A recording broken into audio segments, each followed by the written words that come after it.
Welcome, everyone, to AI News Daily. I'm Amy. And I'm Sandy. Great to be here. We're your daily source for, well, exactly what it sounds like, the most important updates and insights happening right now in the world of artificial intelligence. We sift through all the noise, the news reports, the research papers, industry buzz, basically everything hot off the digital press as of today, June 24th, 2025. Yep. And our job is to break it down for you. I tend to focus on making the complex stuff, a bit more accessible. And I bring in the perspective on practical applications, industry trends, and how this tech connects to, well, real life. We try to make it engaging. So today we're doing a deep dive into a whole stack of fresh AI intelligence. Think of it like a quick tour of the most impactful stories. Yeah, you'll find some of the advancements pretty surprising, maybe even a little challenging. What's really striking is just how broad AI's reach is becoming. Absolutely. From new tools to big ethical questions and shifts in how businesses operate. Our goal here is pretty simple. Navigate this info, pull out the key stuff, and help you get genuinely informed fast. Okay, let's jump right in then. Get ready to have your understanding of AI's current path updated. So let's start with some of the really cutting-edge capabilities and new product launches. Google's Gemini AI keeps popping up. What's the real story there beyond just, new features? Right. It's definitely more than just another update. I think it marks a pretty significant step towards AI, not just like seeing or hearing, but actually understanding the physical world around us. How so? Well, for one, Gemini now lets users upload videos for instant analysis and Q&A. Think about it, you could show it a video of something broken you're trying to fix. Oh, wow. Yeah, or maybe some furniture you're stuck assembling, and just ask it for step-by-step help. That really pushes us closer to a future where your AI companion can actively solve complex real-world problems with you. Okay, that does sound incredibly practical. Way beyond just answering trivia. Exactly. It's moving from information retrieval to interactive problem solving. And I also saw something about it expanding to smart home control from your car. That too, yeah. Integrating more into different environments. But I think the biggest strategic shift, the one you mentioned, is Gemini actually replacing Google Assistant on Android. Right, that sounds like a huge deal for everyday users. What does that really mean for us? It's massive. This move positions Gemini as potentially a game-changing digital companion because it offers full multimodal capabilities, text, images, video interaction, plus handles data smarter, and it's deeply integrated with all the Google services. So like one central AI brain for everything Google. Kind of, yeah. It's designed to be your main interface, adapting to whatever input you give it. They even added music recognition recently. It's aiming to be this, almost intuitive assistant for daily life. Okay, shifting gears from personal assistance to creativity. Mid-Journey. Lots of people know it for amazing AI images. Now they've got a video model. How easy is this thing to actually use? Well, the buzz is that it's designed to be remarkably easy, like taking a still image and turning it into a realistic short animation without a steep learning curve. It aims for an intuitive experience, polished results, definitely setting itself up as a serious competitor to what OpenAI and Google are doing in the AI video space. It could really democratize video creation. Interesting. And speaking of making things easier, WhatsApp is testing an AI writing tool. Not for writing novels, I assume. Huh. No, probably not novels. It's more about helping you craft and refine messages right there in the chat, offering like tone suggestions or rewrites if you're stuck. What are the implications there? Does that dilute authenticity or just make us, more efficient texters? That's the million-dollar question, isn't it? It's currently in beta, but it shows how AI is getting embedded right into our daily communication. Useful for professional messages, maybe? Or finding the right words when you're not sure? Yeah, I can see that. The authenticity debate is real, for sure.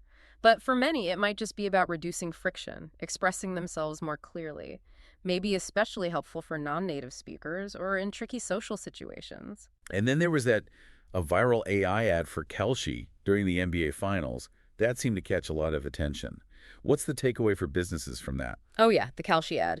It wasn't just a gimmick. It really signifies a potential democratization of high-impact creative work. How so? Because AI tools are letting brands make these quirky, visually impressive ads super fast, like in days, and for way less money than traditional production. Right, cutting costs drastically. Exactly. It could genuinely level the playing field, allowing smaller, more agile advertisers to compete with the big budget players. That's potentially disruptive for the whole ad industry. Okay, moving beyond consumer stuff, AI is also making huge strides in the enterprise and industrial worlds. Goldman Sachs, for instance, rolling out a firm-wide AI assistant. What's the goal there? Yeah, this is aimed squarely at boosting employee efficiency, streamlining everything from, complex data analysis to helping with decision-making across the firm. So even very traditional industries like finance are jumping in deep. Absolutely. They see it as crucial for maintaining a competitive edge, finding new efficiencies in their core operations. It's happening everywhere. And Siemens is using AI for something really fundamental, chip development. They've brought out these AI-driven electronic design automation tools, EDA tools. Basically, they help streamline the whole chip design process. Which is notoriously complex and slow. Right. Incredibly complex. So automating tricky design tasks, speeding up the time to market, that's a massive win for the semiconductor industry. And that impacts everything downstream: cars, phones, you name it. And finally, on the safety front, IBM launched something pretty interesting. Yeah, the Safer Materials Advisor. It's an AI tool designed to speed up the process of identifying and eliminating toxic PFAS chemicals, those forever chemicals, from their research pipeline. That sounds incredibly important for environmental safety. It really is. PFAS are a huge problem, persistent and risky. Using AI to tackle that kind of industrial and ecological challenge is a fantastic application, helping with safety and regulatory compliance. Okay, let's shift now to industry dynamics. How AI is changing business models, the workplace. One big thing people are talking about is Stack Overflow losing its dominance for developers. Why is that happening? It's a fascinating shift, isn't it? Stack Overflow was the place for coders for so long, but its relevance is definitely waning. Why? Largely because of the super fast adoption of AI coding assistants like GitHub Copilot. Developers are finding they can get code snippets or debugging help almost instantly from AI. So they're just not needing the community Q&A as much. Less and less, it seems. People are migrating to these faster, AI-driven tools. It's forcing Stack Overflow to fundamentally rethink its model, or risk becoming, less central. A real example of AI disruption. And speaking of GitHub Copilot, GitHub itself is now putting more commercial structures around it, right? Tiered billing and limits. Exactly. They've introduced limits, different tiers where higher paying users get more requests, and they're moving towards charging per model requests. What does that signal? It clearly shows the increasing commercialization of these powerful AI tools, the shift towards a pay-for-performance model. Basically, while AI offers huge capabilities, accessing that power at scale is increasingly going to come with a direct cost. Makes sense. Now, thinking about security and efficiency in operations, Okta, they're setting a new standard for how AI agents talk to each other. Why is that needed? Yeah, this is pretty important. They've rolled out a specific protocol to secure and streamline the communication between AI agents and applications. Okay, why is that interaction point so critical? Because as businesses weave AI deeper into their core operations, you have AIs needing to exchange data, trigger actions in other systems. Without strong security for that AI to AI communication, you open up huge risks for sensitive data. So this protocol is about building trust for broader enterprise AI adoption. Gotcha. And we're seeing big efficiency gains in the cloud, too. Cloud Tuner AI automating resource detection. That sounds like a massive money saver. It really can be. Developed by Invincible Ocean, this tool spots unused cloud resources, security issues, potentially saving companies up to 70% on their cloud bills. Wow. It automates a lot of tedious DevOps tasks, server configurations, monitoring deployments.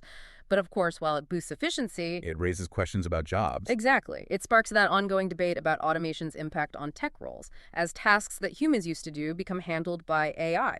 And it's not just cost savings. AI seems to be boosting workplace innovation, too. Companies like Zoom, Pfizer, BetterWorks got those Newsweek AI Impact Awards. What's the common theme there? The thread connecting them is using AI to automate routine tasks, yes, but also to improve things like employee feedback loops and enhance training programs. So making work better, not just cheaper. That's the idea. It shows AI's role in boosting both efficiency and job satisfaction, potentially freeing up people for more strategic, creative, fulfilling work. Using AI to enhance the human element, ideally. Okay, let's talk big partnerships and funding. The landscape here feels like it's shifting constantly. The Microsoft OpenAI relationship, for example. Hearing reports of strain there. What's going on? Yeah, that's a significant undercurrent right now. If we look at the bigger picture, any major change there could really reshape the AI competitive landscape. Why strain? Reports point to issues around control, IP rights, exclusive cloud access, the kind of tensions you might expect when two powerful entities are so deeply intertwined but also have their own strategic goals. So what could happen? Both Microsoft and OpenAI are likely considering future strategies that might diverge. It's a high-stakes power dynamic playing out at the very top of the AI world. Watching that space is crucial. And speaking of OpenAI drama, its former CTO, Mira Murati, launched a rival startup, Thinking Machine. Secured a huge amount of funding, too. $2 billion, yeah. And the company's already valued at $10 billion. This is definitely part of a trend we're seeing. High-profile folks leaving OpenAI to start their own thing. Exactly. Ambitious new ventures spinning out. It signals continued dynamism and, frankly, intense competition within AI as top talent disperses and creates new centers of innovation. Another OpenAI collaboration, the one with Joni I for AI hardware. Yeah. It's a snag, a trademark dispute. Their ambitious $6.5 billion hardware project faces uncertainty. They had to pause marketing and remove references to the IO branding because of a legal challenge from a startup with an IYO over the name. Ouch. Does that kill the project? They say the partnership continues despite the lawsuit, but it definitely highlights the complexity. Bringing AI hardware to market isn't just a tech challenge. It's tangled up in legal issues, branding battles, fierce competition. It's tough terrain. And funding keeps pouring in. A new, apparently stealth AI image model just raised $30 million and supposedly outperforms Daily and Midjourney. Yeah, that's pretty wild. It just shows how intense the competition is and how rapid the progress sometimes happening under the radar. So the leaders can be disrupted quickly. Absolutely. The fact that an undisclosed model can apparently leapfrog the established players tells you it's an incredibly fast-moving field. Breakthroughs can come from anywhere. And finally, on the business side, AI is supercharging R&D. The potential economic value sounds massive. It really is. Estimates suggest AI could add up to $560 billion yearly in efficiency gains just in R&D globally. What's the takeaway for companies then? Well, to really capture that value, organizations need to fundamentally rethink their research and development processes. Invest seriously in AI expertise. It's setting the stage for a whole new wave of innovation. Companies that don't adapt risk falling way behind. Okay, let's pivot now to a really critical area, the legal, ethical, and safety concerns surrounding AI. These seem to be growing just as fast as the capabilities. First up, security holes, this echo chamber jailbreak. What is that? Right. This is a concerning one. Researchers found a way to trick AI chatbots from OpenAI, Google, others into generating harmful or forbidden content. By hacking them. Not exactly hacking in the traditional sense. It's more about exploiting subtle patterns in conversation and biases in the training data. They essentially guide the AI through a conversational path that leads it to bypass its own safety rules. Wow. So it's a manipulation tactic. Precisely. It highlights the urgent need for stronger safeguards, because these models are vulnerable to increasingly sophisticated manipulation. It's a constant cat-and-mouse game between the developers building guardrails and those trying to find ways around them. And even more seriously, OpenAI itself warned about AI potentially being misused to develop bioweapons. That's deeply unsettling. It is, and it raises that fundamental critical question. As AI gets more powerful, the potential for truly malicious use grows too. So what are they proposing? OpenAI is calling for stricter regulation, global cooperation to prevent that kind of catastrophic misuse, especially in biotechnology. It really underscores the dual-use nature of powerful tech and the profound ethical responsibility of the developers. These governance conversations need serious global attention. Shifting to the creative sphere, AI art protection tools like glaze and nightshade tools artists use to stop their work being scraped. For AI training, they've been bypassed. Yeah, a new technique called lightshed has apparently found ways around them. It exposes vulnerabilities in the current defenses artists have. So artists are struggling to protect their IP again. It seems so. This really reignites that whole fierce debate about digital copyright in the age of AI. It highlights the ongoing challenge artists face trying to control how their work is used. The tech protecting them needs to evolve just as fast as the AI itself. And speaking of copyright, Disney is in major legal battles, right? Yeah. Suing AI firms like Midjourney over digital Darth Vaders. Exactly. They're trying to stop the unlicensed creation of digital clones of iconic characters like Darth Vader. Why is this such a big deal beyond just Disney being protective? Because it could set a landmark legal precedent. The entertainment industry is pushing back hard against AI replicating famous fictional characters without permission. This case could fundamentally shape how copyrighted content can or can't be used in AI training and output. It's kind of like the music industry versus Napster, but for the visual AI era, establishing ownership rules. And it's not just images. Meta's Llama 3.1 model is raising similar concerns for text, reproducing Harry Potter. Yeah, a study found it could reproduce over 42% of Harry Potter and the Philosopher's Stone. That's a lot of copyrighted text. Wow. So the training data is the issue. It raises serious questions about copyright risks and data handling, especially as legal fights over training data heat up globally. When models are trained on vast data sets that inevitably include copyrighted works, this kind of regurgitation capability becomes a major legal and ethical headache for the developers. Now let's touch on the impact on us, on humans, our thinking, our learning. MIT studies warning about relying too much on AI. What are they saying? The research suggests that frequent, heavy reliance on tools like ChatGPT might actually erode users' creativity and critical thinking skills over time. So using it makes us dumber. Well, maybe not dumber, but potentially less inclined towards independent problem solving and original thought. They're urging a balance: use AI as a tool, but don't let it replace your own thinking processes. Especially important in education, they argue. Fostering genuine understanding, not just getting answers quickly. That seems directly relevant to the news about California State University investing nearly $17 million in ChatGPT Edu for almost 500,000 students. Absolutely. That huge investment really highlights both the perceived promise of AI in education and also those risks of dependence we just talked about. So what's a consensus? Good idea, bad idea? Experts are stressing the need for balance. Teach AI literacy, how to use these tools effectively and ethically, but also double down on teaching critical thinking, strategic reasoning, the skills AI can't replicate. It's about wise integration, not just widespread adoption. And one last social implication. AI dating assistants. People, especially Gen Z, using AI to write dating profiles and messages. Yeah, it's a growing trend. AI helping craft bios, suggest opening lines, even refine conversations. Okay. Does it work? And what does it mean for, actually connecting with someone?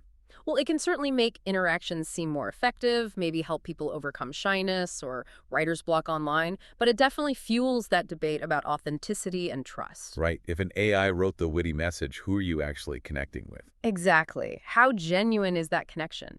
It raises some pretty deep questions about human interaction and finding real relationships in an increasingly AI-mediated world. Is it a helpful tool, or does it become a barrier to showing your true self? Okay, let's wrap things up by looking at governance, regulation, and how AI is integrating into society more broadly. Start with something pretty striking.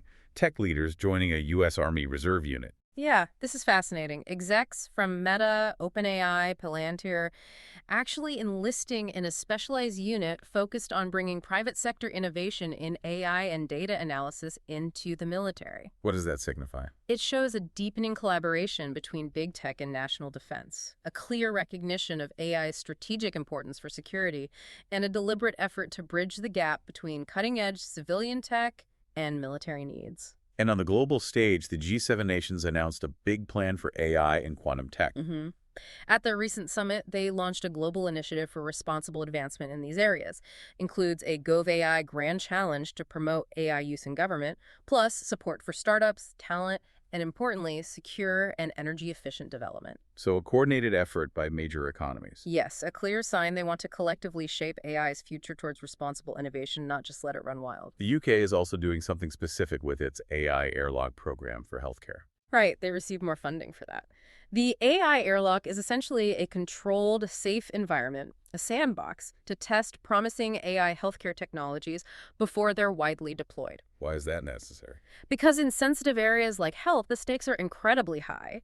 You need rigorous testing and robust regulatory oversight to ensure safety and effectiveness. This airlock allows innovation while managing risks. Now, a big topic we haven't fully dived into, AI's environmental impact. There's a major study warning about energy consumption. Yes, and the numbers are pretty stark. It warns that advanced AI models are driving huge increases in energy use. U.S. data centers, largely fueled by AI computation, could account for up to 12% of the entire country's electricity consumption by 2028. 12%, that's enormous. It is, and it highlights growing environmental concerns, especially since sometimes, the researchers note, bigger, more energy-hungry models only offer marginal gains in accuracy. It forces a conversation about the real-world energy cost of pushing AI capabilities ever higher. And it's not just the big data centers, right? What? Even individual prompts use a lot of energy. That's another finding. Researchers warn that using large AI models can consume up to 50 times more energy per prompt compared to a simple web search. Wow. It really ramps up the pressure for more energy-efficient AI development and more transparency from tech companies about their environmental footprint. Balancing progress with sustainability is a major challenge here. But let's end on a positive note. Mhm. AI isn't just creating challenges, it's also being used for significant social good. Tell us about the Milap Setu initiative in Mumbai. This is a really heartwarming example. It's an AI app that uses facial recognition technology to help find and reconnect missing elderly people, many suffering from dementia, with their families. That's incredible, using AI to solve such a human problem. Exactly. It's a tech-powered solution addressing a widespread and often heartbreaking social issue. It really showcases how AI, when applied thoughtfully, can be a powerful force for positive change and offer real hope. So if we try to connect all these dots, step back and look at the bigger picture, it's just abundantly clear AI isn't merely a tool anymore. It's become this truly transformative force, actively reshaping entire industries, how we create, even our personal relationships. And the pace is just, well, staggering. It really is breathtaking. You have these amazing new applications popping up constantly, but alongside them, these really complex legal and ethical challenges. Every single day seems to bring new layers, new opportunities, new things to worry about. Which leads to, I think, a really important question for all of us listening. Given this incredible speed, how quickly AI is weaving itself into basically everything we do, from sending a text message to planning national defense, what single ethical consideration or maybe societal adaptation do you think is the absolute most critical one for us to get right now to make sure AI ultimately serves humanity's best interests and doesn't just, outrun our ability to guide it wisely? That is definitely something deep to chew on as AI keeps racing forward. We really hope this deep dive gives you a useful shortcut to getting up to speed on today's AI landscape. Thanks for joining us on AI News Daily. Until next time, keep exploring.